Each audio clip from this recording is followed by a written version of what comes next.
What I would like is to briefly provide some institutional context for this talk. Al-Manakh talks, actually, this is the first talk will initiate the whole Al-Manakh talks initiative. But it's important to put the context is that Al-Manakh talks is really a new layer added to Al-Manakh Spaces program from which it originates. So Al-Manakh Spaces program was initially conceived to give back to the community by creating a social space for gathering and community building. SAT has been occupying the school of Al-Qasimiyya since 2018. It was a public school that was decommissioned a few years earlier, around 2015. So the intention of SAT was to give back to the community what we thought the public school represented for them. So by hosting them, by creating together a social and community space.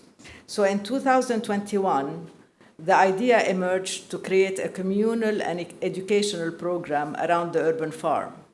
The farm became a tool for engagement, allowing for different types of activities and conversations, hands-on activity on the farm. Actually, the farm is right there, planting and harvesting. And what was great is it was largely intergenerational in nature. We also had conversational and community activities around plant, food, culture, which led to sharing recipe, cooking practices, etc. So these multicultural conversations revealed the diversity and richness of these various of people living around the school, and we encouraged them, this program encouraged them sort of to come together. So Al-Manakh Talks adds another layer to that program to open it up to the wider city and country. Hello, everyone. So I'll just continue on what Mona was talking about. So today's event is the first hopefully in our series of Al-Manakh Spaces Talks. And the idea of this series is to have a series of talks, conversations, and tours around the idea of the biofarm that we have here, and to broaden the dialogue around sustainable farming and community engagement in UAE, and position the Al-Manakh biofarm that we have here in the broader context of architecture, agriculture, and food systems. That being said, I will introduce today's talk. So today's talk is titled Pressure Cooker, Greenhouses and the Architecture of Farming. It is going to be given by Azza. Azza and this work that she's showing today was done while she was the curator of the 2025 National Pavilion of UAE at the Venice Architecture Biennale. Azza is an assistant professor at Zayed University and co-founder of Holesum Studio. Azza's research and curatorial work explores the intersection of architecture and food production in the UAE, and are posing the following questions, using the UAE as a case study. How can architecture be mobilized for greater food security? And her research and curatorial process highlights how architecture can address critical global challenges, particularly in the intersection of sustainability and food systems. So for us, as Mona explained, the farm has been largely a community project so far, and we find the topic of her research and this particular interest something that allows us to broaden this discussion that we've been having with members of our community, with a larger audience. I will also go through a little bit of a schedule of what we plan to do. We hope that we'll have the talk for around an hour, and then we will step out and look at the farm, because we've got a lot of interest from people generally to know about what the farm is like. So we were thinking that we can take a tour of the farm. The farm team is also there, and all of our colleagues who've been working on this project are also here. And then we can move back into another social room next door where we have some refreshments and we can continue a discussion with Azza. That being said, I'll hand over to Azza. Thank you.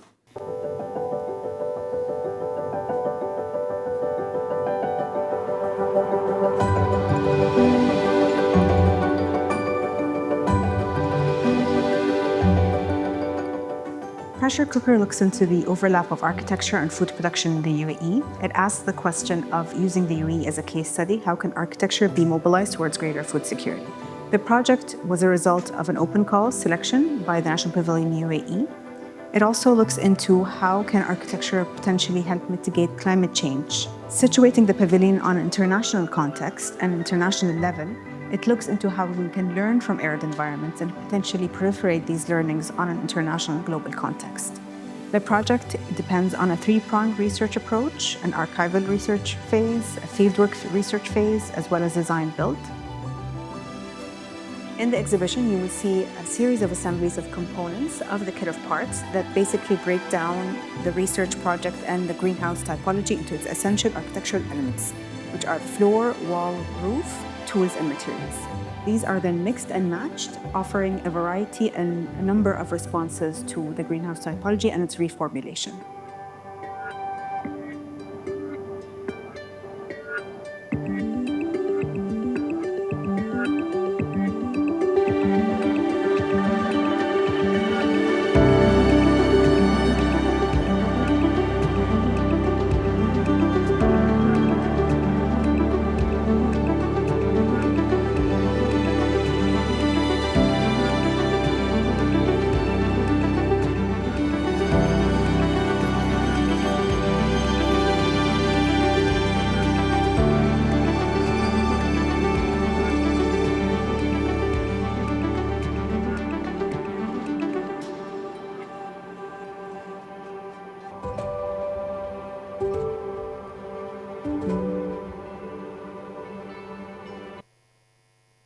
So we started from the end, which is the exhibition, which is a sneak peek of what I'm about to go through today. So welcome everyone. My name is Azza Aboualam, and I'll walk you through the project behind Pressure Cooker. The video that you just saw is about the opening of the exhibition at the Venice Biennale.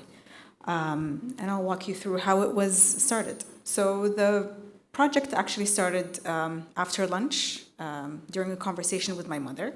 I'm usually tasked to get the groceries from the grocery store, so fruits and vegetables. I'd pick them out, and she'd ask me, quiz me every day when I come back home, when I come back from the grocery store. Where are the onions from today? Or did you get the apples from New Zealand? Or the Italian apples are better than the French ones, etc. And I would get so frustrated because sometimes I don't keep track of where these come from. But that day, luckily enough, the blueberries that we were having had the Emirati flag on them. And she asked me the same question, and I told her, actually, they're locally grown. And I show her the tag, and she says, there's no way they're naturally grown in the landscape. There must be greenhouses involved. And so I looked into it because I'm a huge, passionate person behind food. I'm a foodie. And then you bring architecture into the mix, and I'm like, okay, why not? Let's look into it. And so I start to notice the surroundings, right? You go to the supermarket, you see signs that boast proudly Emirati or locally grown signs, things that say in Al Ain or Abu Dhabi. And there are aisles for that now, as opposed to when we used to see a lot of Western imported food products. And so I looked into it, and I actually saw that it's a national agenda to bolster the idea of food security, and the food security strategy of 2051 actually looks into making the UAE one of the world's best global food security index to jump ranks by 2051, and to develop a comprehensive national system when it comes to sustainable food production and enhanced local production.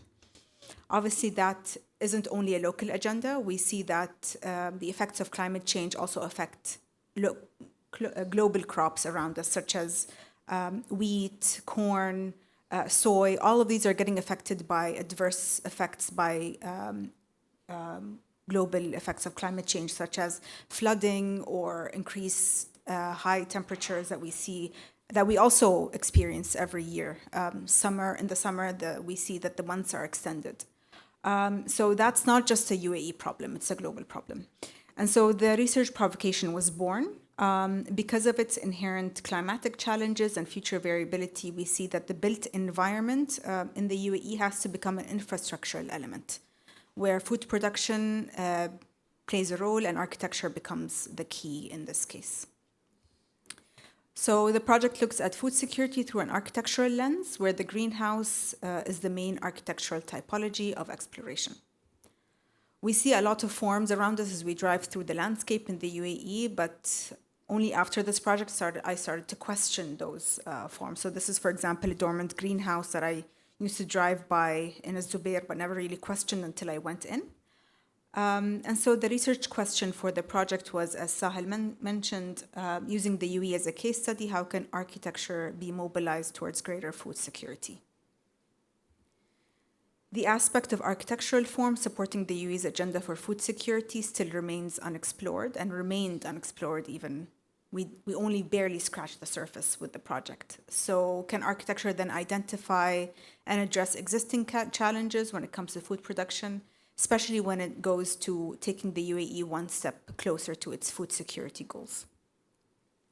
And securing the vision where the UAE plans for half of its food to be produced locally by 2051, obviously that will affect the architectural identity of the country because the weather is way too hot for most of the year and there are issues with the soil and irrigation. So can then this project look into how food production and the UAE's residents interact, especially with the change with the urban fabric and the built environment?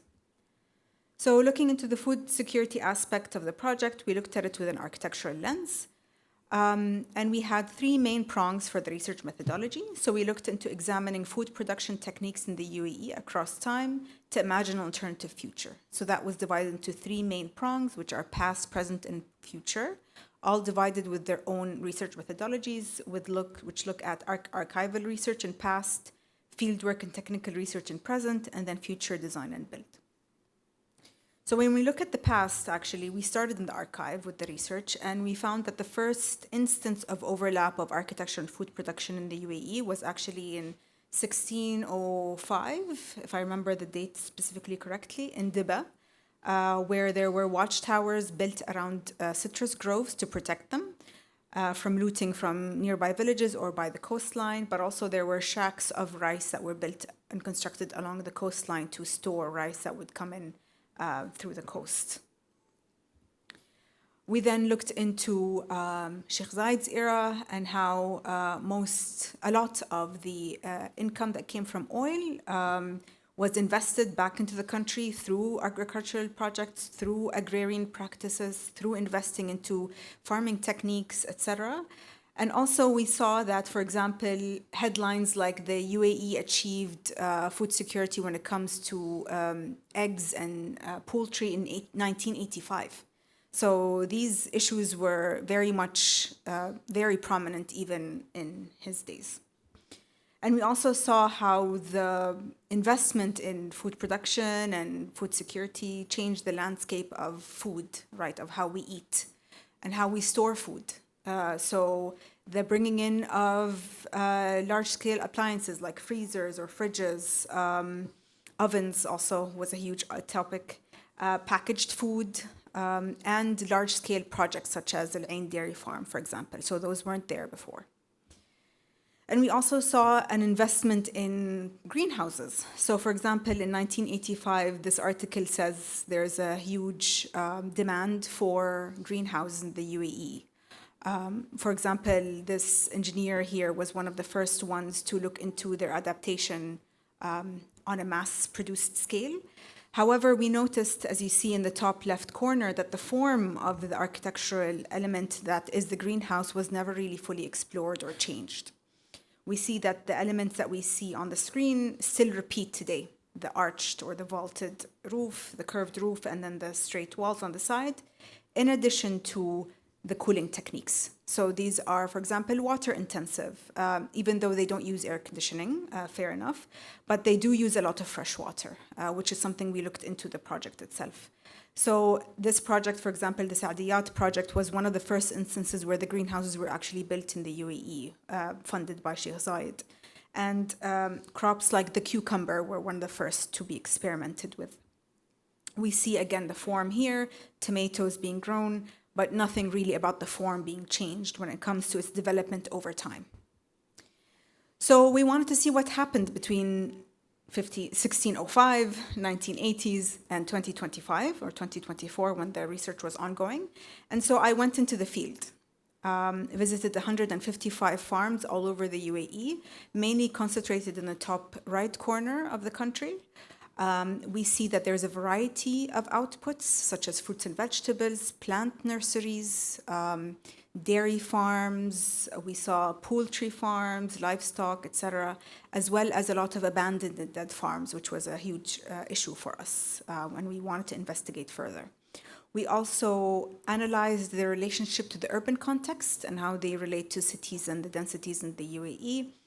And could there be an option or opportunity for us to investigate their relationship and bringing things closer to where we live? So if we look a little bit closer into the farmlands that we saw, we see that the greenhouse itself occupies a very small portion of the farmlands. That means that most of these farms are dormant for most of the year when the weather is way too hot. Some of the farms that we saw, such as this one in Chabr and Umgewin nearby, Zubair and Sharjah, Hatta, another instance in Hatta, for example, with the pineapple greenhouses that were completely demolished the second time around we went in the span of 6 months, which was crazy. These were also demolished by the end of the project, so we see a lot of short lifespans. And obviously these contrast the large repetitive cucumber greenhouses of Al Ain that we got sick of towards the end in the summer, which contrasts the highly technological greenhouses like this one that grew edible flowers in Jabal Ali. We also saw a lot of stories and very interesting characters behind these greenhouses. So for example, I knocked on someone's door in Hatta, and he was very proud of this net house and how he mastered the cycle of irrigation and sprinkler systems in the net house by, for example, from 8 a.m. till 11 a.m., he only turns it on for 5 minutes every hour. After the hour turns 11 a.m., he increases the time. And he changes the shade net every 6 months. So that's something he learned through trial and error. And those are things that we also wanted to document throughout the project. So through illustrations, through postcards. Other instances, for example, the corn in Liwa with the passion fruit, alongside the passion fruit. And here, for example, the owner was very proud of his homegrown mulch and fertilizer. Another instance, the Azola farming in Masafi, where the owner was very alarmed by seeing a woman on her own in the middle of the farmlands. And he said, I'm actually going to show you something cool. And he showed me this Azola farming technique that he learned and exported from Thailand. So he said he brought it in his suitcase and experimented with it. And now he uses it as an organic fertilizer for his chickens and cows on the farm.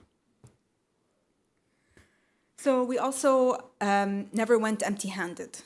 When we would go to these farms, farmers would be very proud of sharing their food with us. So we came back, my car was always filled with fresh fruits and vegetables, limes and lemons and okra in the summer versus watermelon, tomatoes and corn in the winter.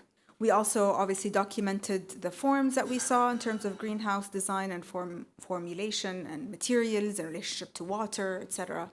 Most of which would be, I would say, boiled down to these 9 main categories, some more repeated than others. So the Peral greenhouse, for example, in the center, we saw multiple times that came from Spain, for instance, versus the geodesic dome that we saw maybe once or twice only.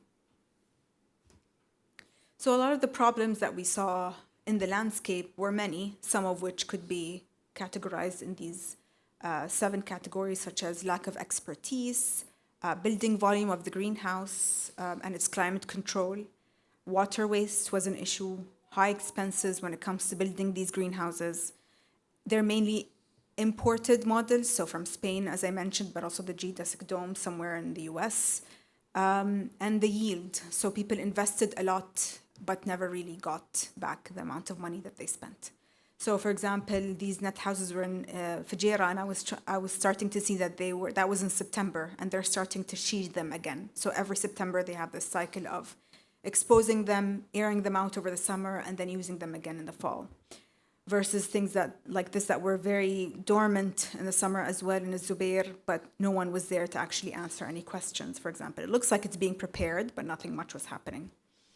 In contrast to things like this, greenhouses that were demolished in the 2024 storm, for example, that we had in April and were never refurbished. The owner said, I just want to invest that money in the village. I don't want to invest it again in the greenhouse.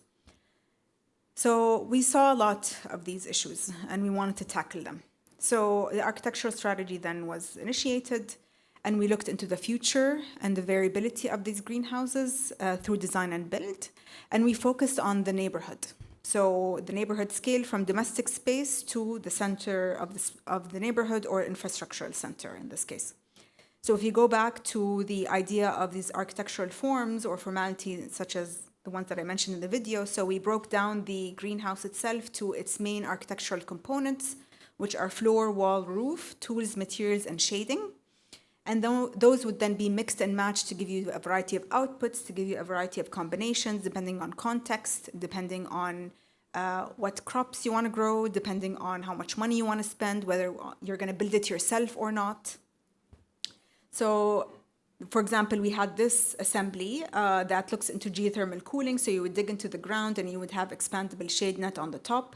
This would be more of a moderate temperate greenhouse. So you would use it for mainly some things like cucumber and tomato, versus something like this, which was much warmer. And you could use for pepper and eggplant, but would use more water, for example, and could be aired out depending on the time of day.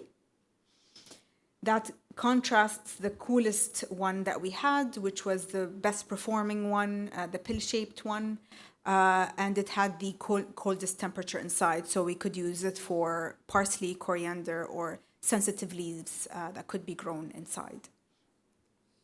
And so all of these, when I say best performing, those are not set in stone or from our imagination. We actually have a digital tool that analyzes these performances. So the performance of each greenhouse is plugged in. The form of the greenhouse is plugged into the tool, the digital tool. And it runs essentially, and it gives you the number of days it would be above 30 degrees Celsius, depending on the area it's located in the UAE. So for example, we saw that most of the better performing ones performed the best in Al Ain, for example, whereas Dubai and Sharjah cities had the worst performing ones. And by worst performing, I mean the most days above 30 degrees Celsius, which is the least optimal temperature for the indoor growth environment. And so we also built these structures one by one after testing their hypothetical performance by the digital tool. We also tested their physical endurance and building them ourselves. We experimented with steel construction. We experimented with how the green shade net would go on, how the polythene plastic would be sewn in, what types of clamps would we use, what fans would be integrated, how will the evaporative cooling pad work, could it be used using seawater and not fresh water, etc. And so we then also tried to include these elements that also ushered in an idea of community, right? So the rammed earth pieces or the bases that would not just cool the interior, but also could be used for seating areas, working areas. I could gather with my friends or family within the greenhouse and not just learn from the cycles of growth, but also converse, socialize, etc. So if you go back to the kit of parts, we could then speculate how these would be reinserted within the Emirati fabric. So a domestic space, if you have a backyard, would help welcome one of these toolkits, not only as an extension of your farming practice, but also as an extension of the house, right? It could be a majlis, it could be a gathering space, it could be offering refuge in the summer when it's too hot outside. You could also imagine with us how it could be reintegrated within the Emirati fabric when it comes to the infrastructural elements of the center of the neighborhood. So what happens when it's adjacent to a public building or governmental building, a public school, or even a park within the center of the neighborhood. And then we went to Venice. And then we attempted to put these assemblies within the exhibition space. So as you walk into the space, you have three main assemblies, kind of four. There's one cheeky one hiding in there. So you're greeted with the broken arch roof, the plain wall with the green shade net, and the slightly raised above ground that has the cooling tools in the front. You are then ushered in to turn the corner and sit around the gathering table and maybe read the publication or look into the drawings that we have documented with our fieldwork or the speculations towards the future. You have the blueberries on the right as an homage to my mother's conversation, and the cucumbers on the left, which are not just the first crops to be grown in a greenhouse in the UAE, but also in history, which ushered in by Emperor Tiberius the idea of a greenhouse to begin with. And then as you turn the other corner and bid us adieu, you are bid farewell by the third assembly, which has the expandable shade net on the curvature. You have CMU blocks that regulates the internal temperature of the greenhouse. And this assembly could be used for more sensitive crops, like I mentioned earlier. So this is now currently used for leaves such as basil and mint. And the publication for the project was an architectural cookbook. So I have to throw a shout out in there because of the Manakh series. So the architectural cookbook looks into the histories of a greenhouse, the technicalities of a greenhouse, but it's mainly also mentioned or referred to as a cookbook because when I first invited contributors to write an article for the book, they were handed a list of ingredients that they would then respond to by reflecting on the architectural spaces that ushered them through these, gathering these materials. So whether be it they forged it, they bought it, it was shared by their neighbor, they went to the supermarket to purchase it. All of these have architectural components to them. So how can we then reflect on those? And that's how all these articles were born. And there are the blueberries from the beginning. And so as I conclude, I would say the project goals are essentially looking at all of these kit of parts and how they could be reformulated, reintegrated, changed, adapted. They're seasonable, they're scalable, and they look into their different formulations. But essentially, the main goal is for it to be more of a social space that combines both the food growing element and the social aspect. So as we speculate together, for example, how could then these forms be integrated within someone's backyard, a school, or a park? We could also look into how they would bridge these elements, right? Bridge our neighborhoods from one to the other. The one that we see over here that looks at the green edge that we're familiar with in the Emirati neighborhoods, or even in the public parks that we see on the left. But we also could imagine something like this, right? So if you look to your right, you have the farm on your right, but also could we then have another greenhouse that could activate the space in the summer potentially?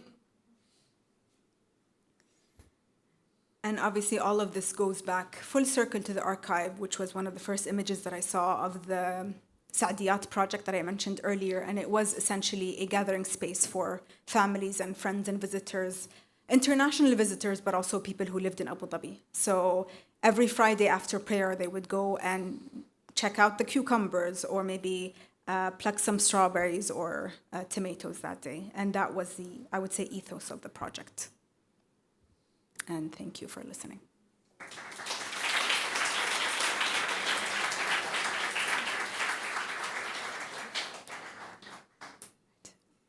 Are there any questions? We can take any questions, or we can continue with the tour and do the questions I later. see a hand way in the back. That's excited. It's eager.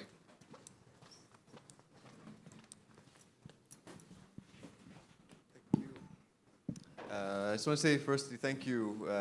Very, very interesting talk and project. Excuse my ignorance, but I feel, so my understanding is that greenhouses are usually designed to keep heat in and trap heat. Correct. That is correct. Right? So I just want to understand from you better, why would the greenhouse be used in the UAE considering it's very hot? And I know that you mentioned something about netting, which obviously allows a lot of airflow. So I just wanted to understand a bit better how that helps in the climate here. So that is also something that we had to grapple with in the beginning. So the greenhouse, first one ever to be built, was meant to shield cucumber plants for Emperor Tiberius' health from the harsh cold weather in south of Italy. So flipping that script was very interesting for us because all of these greenhouse models that I showed that were in the landscape were initially built to provide heat and not cooling. So we have the opposite problem. So why bring an opposite problem with the opposite architectural form and assume that it will perform perfectly, right? So because we have the opposite problem, we have to think of the inverse. So how can we keep the heat out and have the cool in? So the greenhouse as a typology is meant to reverse the temperature, right? So if it's cold outside, we want it warm inside. But here we want it cold inside and warm. Keep it warm outside, we don't care about it, right? So that is something we saw, for example, in the cooling tools. That was something implemented as an afterthought, usually, which is what we try to alter in our proposal. So, for example, lowering the wall affected it. Affecting the arch design affected the cooling inside. Raising the floor affected the cooling inside. So we wanted to prolong that cooling indoors for the longest time so that we can prolong the farming season in the UAE. That's why. But great question. Thank you.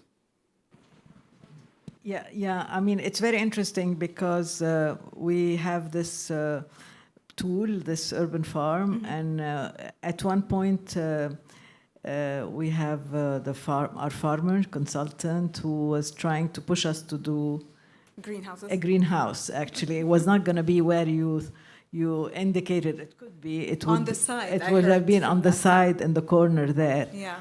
But to tell you the truth, when he showed me how much energy it takes to have it, we said, let's start with an experiment without it and see what we can get. And everyone was telling us that, there were these plants and these trees, edible trees, because it's all an edible farm, will never survive the summer. And but actually, they did. Yeah. What didn't survive are plants, but trees survived. So I think that, for us, this research is very interesting, but also we're interested to know how much we can push planting without greenhouses.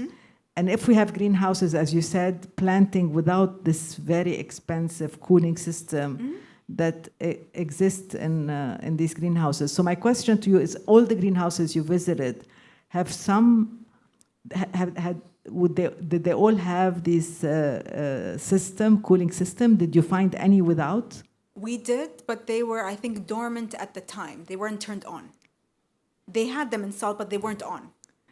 And the plants were thriving. And it's probably in the winter time. That was in April, early April, right after Eid. But they all had them as an infrastructure. Fixture, yes. There was one that we saw in Ras Al Khaimah, but the weather is different there, and the soil is very different. So that's considered technically, I would say, more of a net house form as opposed to a greenhouse. Because the whole question of energy and water is also something problem, that is important to tackle. Thank you. Yeah. Thank you so much, Azza. Building on the conversations that are being had and the questions, I'm so curious about a small bit that you mentioned, which is the motivation of these farmers in this endeavor. Yeah, it's a labor of love, just like this project. Yeah. Yeah, I can see that.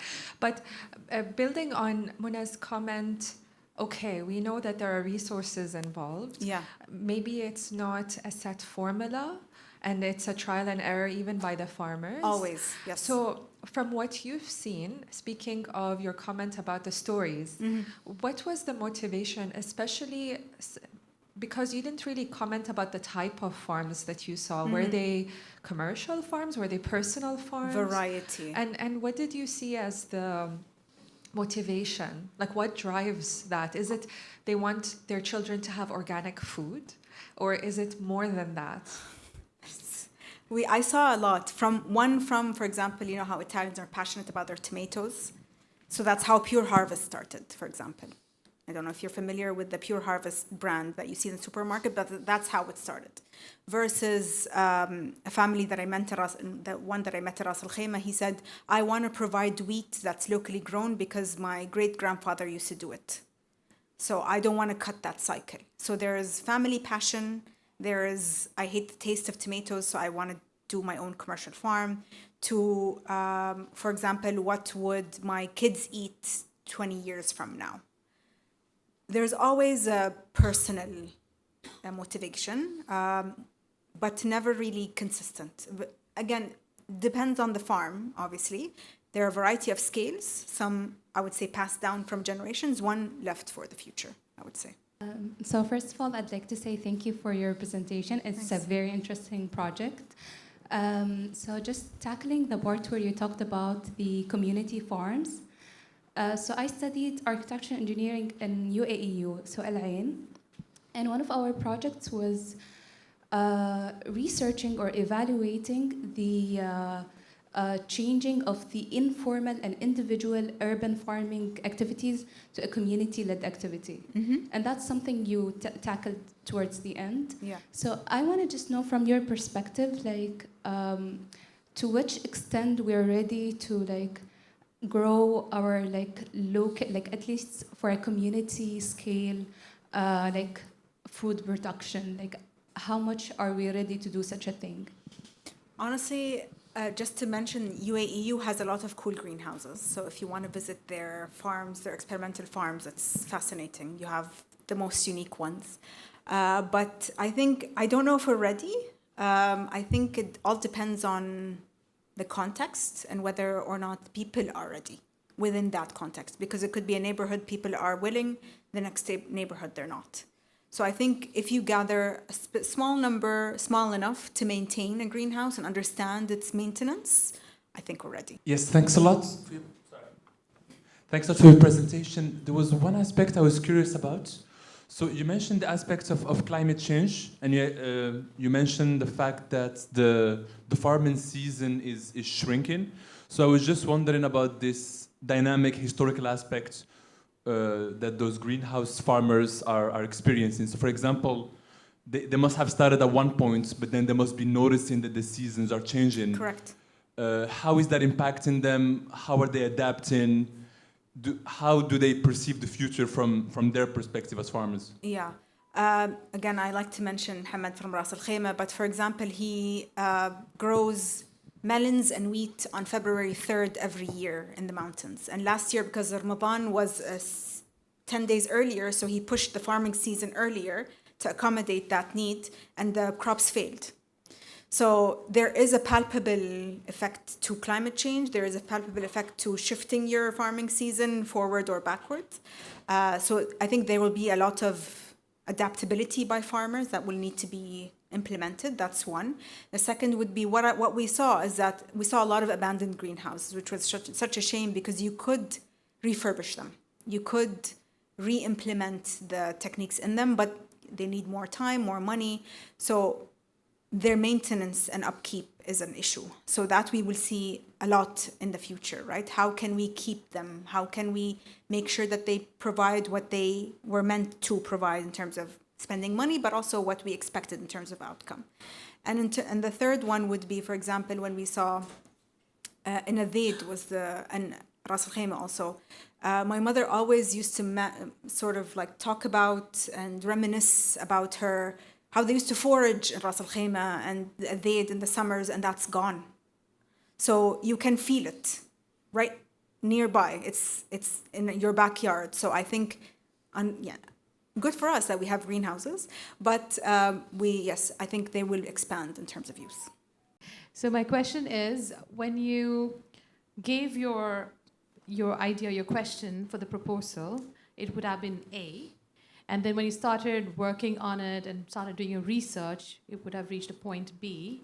And then the exhibition is point C, and maybe you're at point D. And how different are these points? And did you already start before the point A? Yes. Yeah, so I just want to understand your journey. Yeah, so we did start like A minus or 0A, I don't know, 0, and then A probably or something. Yeah, we started at a place where we wanted to look at food production in the UAE. And then we saw, oh, actually food production and architecture have a connection, which is greenhouses. And then we saw the history of greenhouses. And then, but what happens now? And so we had to compare that with what we saw in the archive. And so what we saw now isn't really getting us closer faster, or it's not getting us close enough.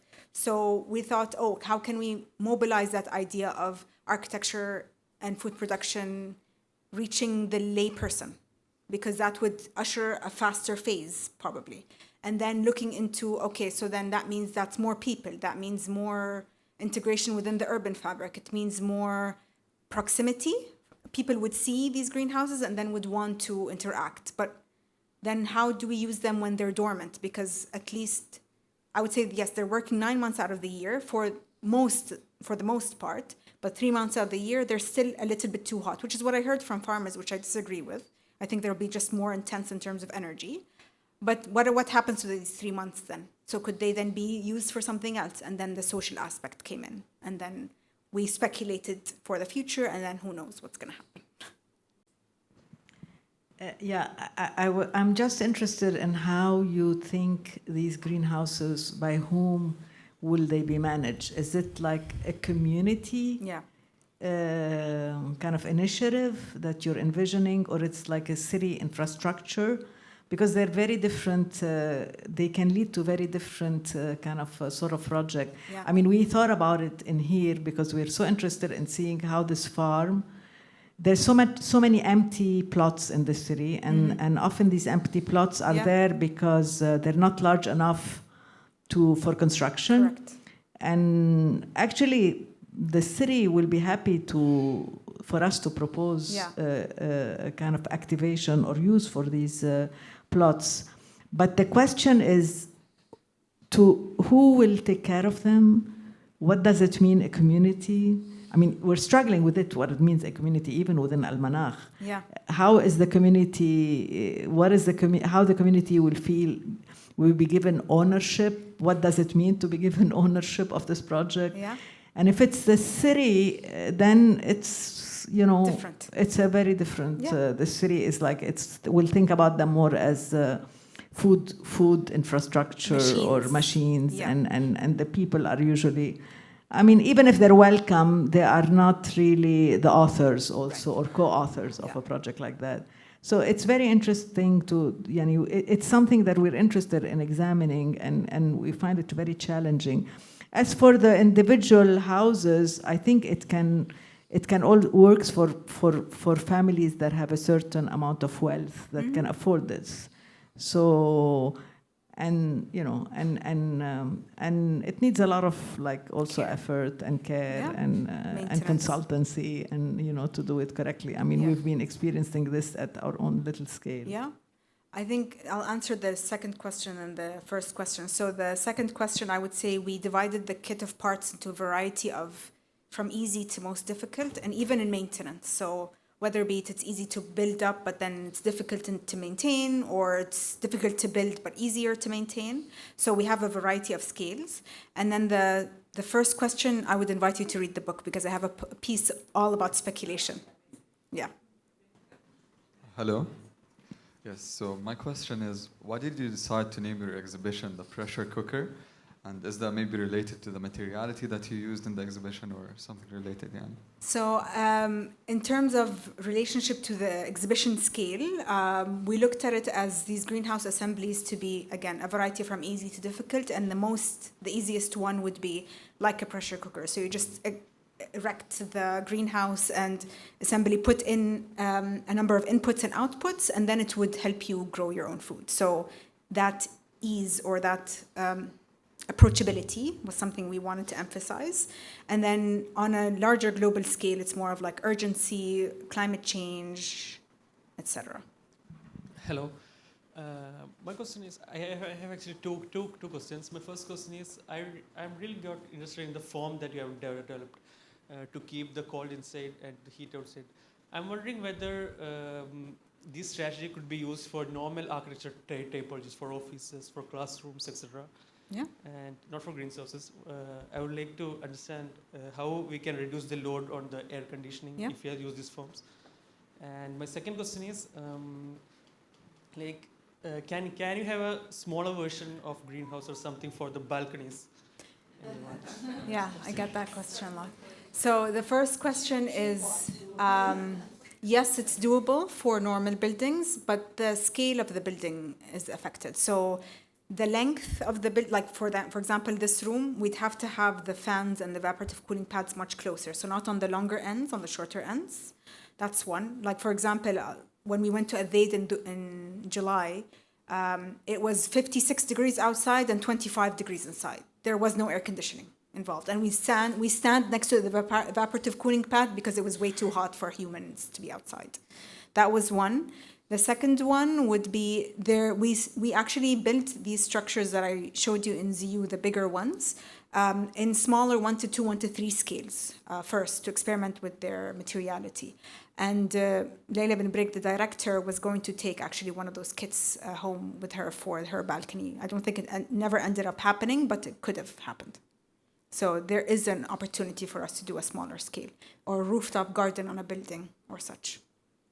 You probably have already investigated that, but how much less energy we get from evaporative cooling than from AC? I can get you that information from the digital tool. There are numbers, yeah. There are numbers. I mean, because is it really like worth the effort? The only issue is the water intense system. So if we do... So energy and water, they probably balance one another. So you depend on water to cool, which is the issue. Because it's to answer the question that was asked. So is it really worth exploring that dimension or not? At least it's not carbon positive. So there was that we could get into. So air conditionings are very much carbon footprint intensive, when those were not. Thank you very much, Azza. Thank you. I'm going to ask Ravan from the National Pavilion to say a few words before we step out to the farm for a tour. Hi, everyone. My name is Rawan Ramahi, and I am the Programs Manager at the National Pavilion UAE. So for those that don't know our organization, the National Pavilion UAE manages the UAE's participation at La Biennale di Venezia for both art and architecture exhibitions, which happen on alternate years. We are mandated by our commissioners, Salama bint Hamdan and Nahyan Foundation, who are our commissioners, and we are also supported by the Ministry of Culture to tell an untold story of the UAE every year through the lens of art and architecture. So as we saw with Pressure Cooker, since 2009, we appoint curators, artists, contributors who conceive, research, and develop an exhibition and accompanying publication that advance and preserve understanding of the UAE's cultural landscape. Along with our exhibitions that are happening in Venice, and they happen from May to November, so we'll be closing Pressure Cooker in, next month, exactly. We also have our local programming that's happening in the UAE, where we try to make sure that we're disseminating all the content that we have from the exhibition to our local audiences. So please make sure to follow all of our socials just to keep up and know when Azza is speaking and presenting next. And along with this, we also have sort of one of our most important pillars of programming, which is the Venice Internship Program, which to date has provided training and mentorship to over 200 interns. And our internship applications are currently open. We'll be closing them on the 20th of October. So if anyone is a resident or a local of the UAE and above the age of 21 has any interest in architecture and art, please do apply. Azza is actually an ex-intern of ours. And so is Anam, actually. So am I. So it's a great program. And lastly, just not to take up too much of all of your time, just because Azza is our architecture curator, I thought it would also be appropriate to mention that our open call to curate next Architectures Edition, so that's in 2027, is currently open. So it invites prospective architects, designers, or people who are interested in architecture in general to apply to curate our exhibition in 2027. The deadline has been extended to the 7th of October, and you can find all of this information on our website. Yeah, and thank you so much for Sharjah Architecture Triennial for having us today. Thank you.